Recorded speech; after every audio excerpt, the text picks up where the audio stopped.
이 사례는 매우 충격적입니다. 거짓말이 행복한 결혼 생활을 파괴했을 뿐만 아니라 남편의 진실성을 믿고 자신의 가족을 꿈꾸던 여성의 삶도 파괴했습니다. 곧 그는 속임수의 달인이었으며 자신의 비밀을 숨기기 위해 끔찍한 행동을 저질렀다는 사실이 밝혀졌습니다. 로리 케이 수아레즈는 1976년 12월 31일 미국 캘리포니아에서 태어났습니다. 그녀의 친부모에 대해서는 플러턴의 한 부부인 텔마와 제럴드 수아레즈에게 입양되었다는 것 외에는 알려진 바가 없습니다. 브라질 출신인 제럴드는 리우데자네이루에서 선교 활동 중 아내를 만났고 이후 그들은 캘리포니아로 이주하여 로리를 가족으로 받아들였습니다. 로리는 어린 시절을 양부모와 함께 보냈지만 11살 때 부모님이 이혼한 후 어머니와 함께 유타주 오렘으로 이사했습니다. 1994년 18살의 로리는 친구들과의 여행 중 19살의 마크 호킹을 만났습니다.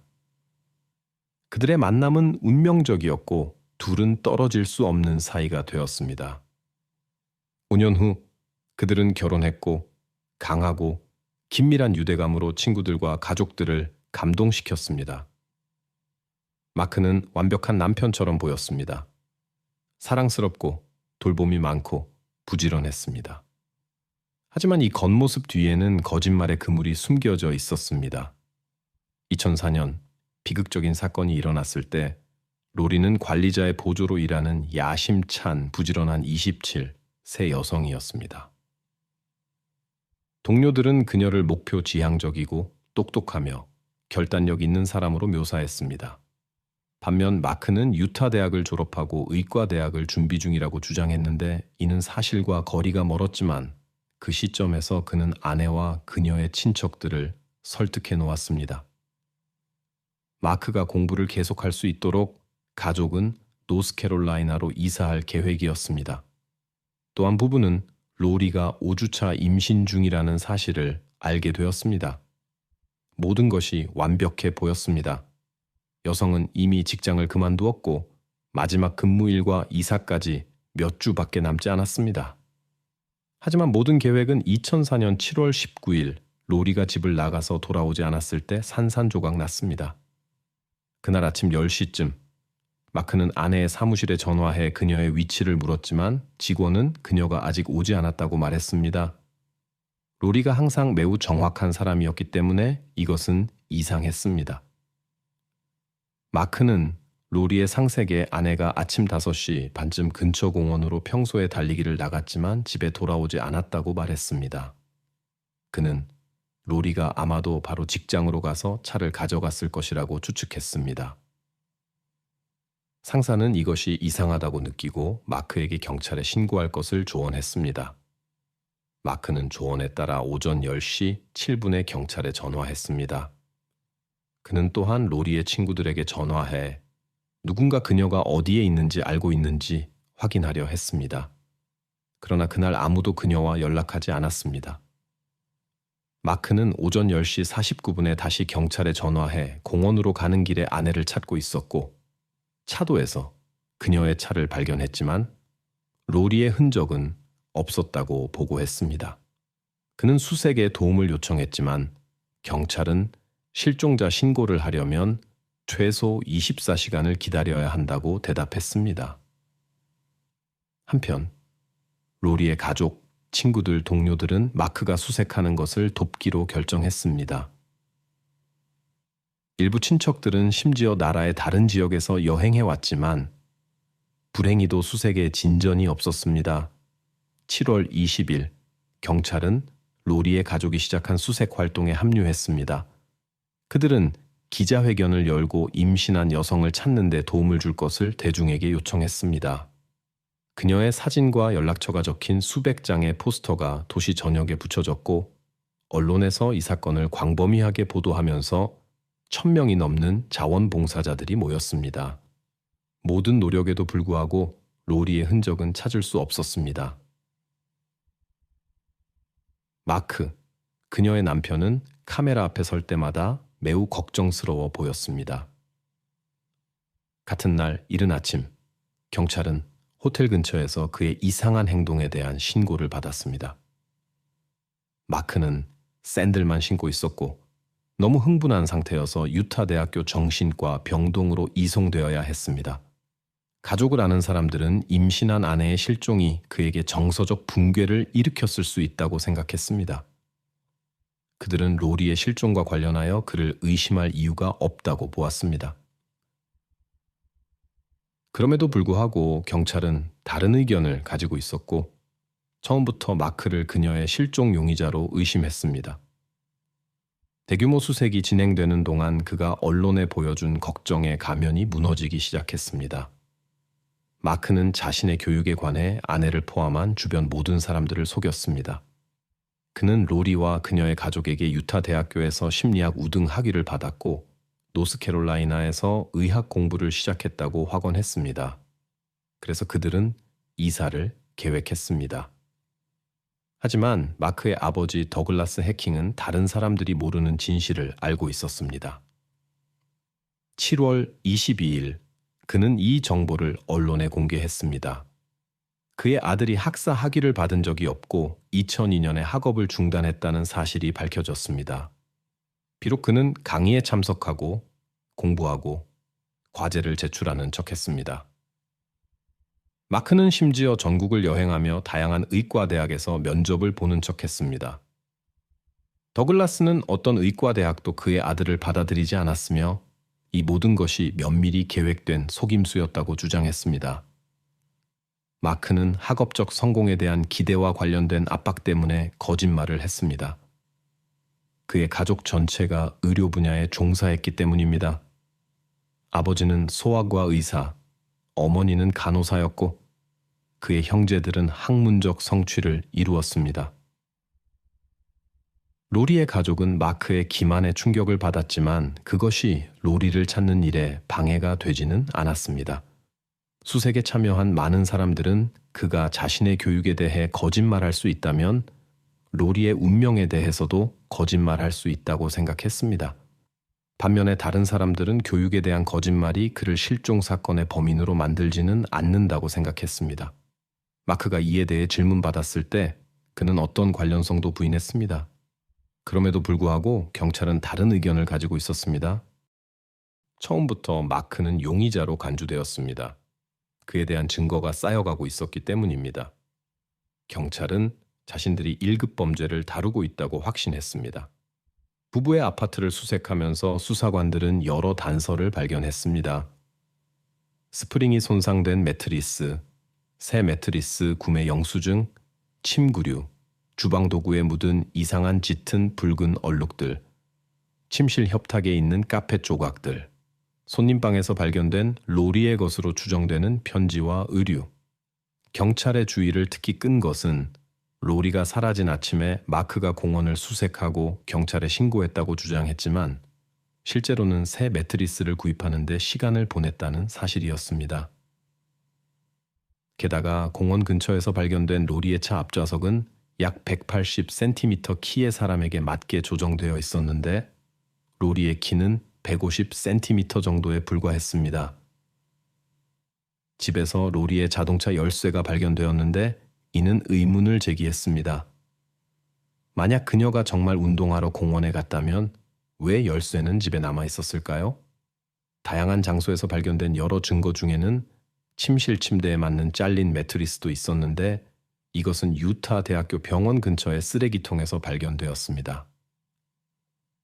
병원 옆에 위치한 주유소 근처의 쓰레기통에서도 어두운 머리카락 한 다발이 발견되었습니다.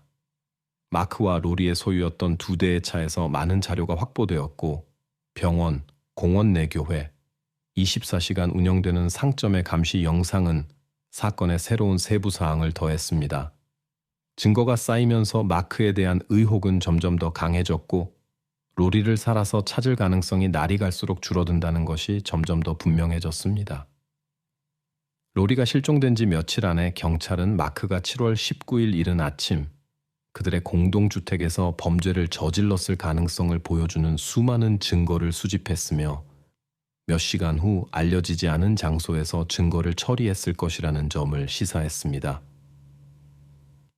수사관들의 의혹은 2004년 7월 25일에 확인되었습니다. 마크의 형제들인 스콧과 랜스가 그가 자신들에게 범행을 고백했다고 보고했을 때입니다. 하루 전인 7월 24일, 그들은 마크가 입원해 있던 정신과 병원을 방문하여 로리에게 무슨 일이 일어났는지 말해달라고 간청했습니다. 그들은 그에게 생각할 시간을 주었고 저녁에 돌아왔을 때 그는 자신의 관여를 고백했습니다. 사건의 정확한 상황은 알려지지 않았습니다.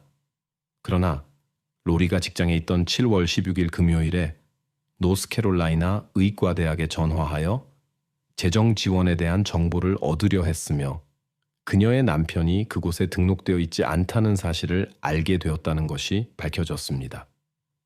동료들은 이 전화 후 로리가 동요하고 울었다는 것을 알아차렸습니다.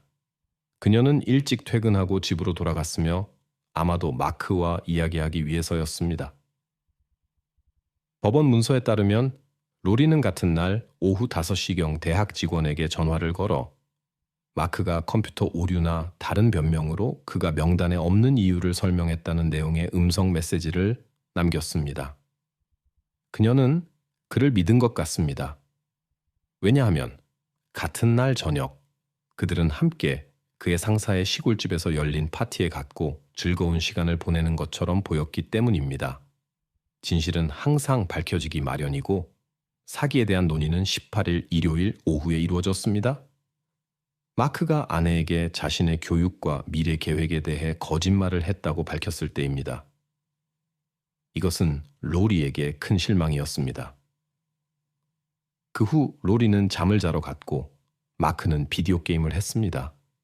나중에 그는 다가오는 이사를 위해 몇몇 상자를 포장하기 시작했습니다. 문서에 따르면 그는 물건을 포장하는 동안 총에 부딪혔고 새벽 1시경 로리가 자고 있는 침실에 들어갔다고 합니다. 마크는 형제들에게 이후 매트리스의 손상된 부분을 포함한 증거물을 여러 쓰레기 봉투에 싸서 새벽 2시경 쓰레기통에 버렸다고 말했습니다. 마크의 충격적인 고백으로 인해 그는 2004년 8월 2일에 체포되어 솔트레이크 카운티 교도소의 정신과 병동에 수감되었습니다. 검사들은 마크가 아내에게 거짓말을 했다는 사실이 알려진 후 범죄가 저질러졌다고 확인했습니다. 일주일 후 그는 1급 중범죄와 사법방해 혐의로 기소되었습니다. 처음에는 보석금이 50만 달러로 정해졌지만 나중에 100만 달러로 인상되었습니다. 그의 고백은 또한 로리를 실종자로 찾는 수색을 종료시켰고 경찰은 카운티 쓰레기 매립지에서 증거를 찾기 시작했으며 이 사건에 대한 단서를 찾기를 희망했습니다. 그러나 이것은 어려운 작업으로 판명되었습니다. 전문가들은 압수된 쓰레기 1000톤을 통과하여 12m 이상의 깊이로 파고들면서 어려운 과제에 직면했습니다. 수색에는 수색견과 38명의 자원봉사자들이 참여했으며 이들은 경찰관, 소방관, 공공안전서비스 직원 및 도시 수색 구조단의 구성원들이었습니다. 그들 각자는 평균적으로 하루에 11시간씩 일주일에 나흘 동안 일하며 특수장비를 사용하여 힘든 작업을 수행했습니다. 결국 그들은 쓰레기를 수동으로 검색해야 했습니다. 모든 참가자들이 그들의 노력이 정당하다고 생각했지만 증거를 찾을 수 있다는 확신은 없었습니다. 그럼에도 불구하고 당국은 그의 형제들에게 한 마크의 자백에 근거하여 그를 기소할 충분한 이유가 있다고 확신했으며 이는 법정에서 받아들여질 가능성이 높습니다.